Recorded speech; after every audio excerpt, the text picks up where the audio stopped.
సిద్ధారూఢస్వామి భక్తురాలు ఒక ఆవిడ పాత హుబ్లీలో మట్టితో బొమ్మలు తయారు చేసి అమ్ముకునేది.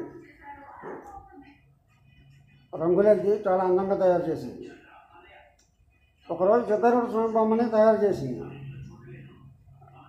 చాలా ఆయన మీద భక్తితో తన్మయత్వంగా బొమ్మను తడుగుతుంటే ఆ కంటి మీద ఏదో బొడిపిలాగా కణితిలాగా అనిపించి కొంచెం చిన్న రాయి ఏదో ఉందేమో అనుకుని సూది పొల్ల లాంటిది ఏదో పెట్టుకుని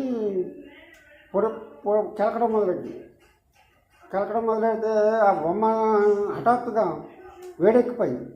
చేతులు కాలిపోతాయంత వేడెక్కిపోతే భయం వేసి ఆవిడ ఆ బొమ్మ అక్కడ పెట్టేసి ఆయన మఠానికి పరిగెత్తి ఆయన మఠంలో వెలకలా పడుకుని విలవల్లాడిపోతుంది. ఆయన కంటి మీద గాయమైనట్టు రక్తం కారుతుంది. అంటే బొమ్మలో కూడా ఉన్నాను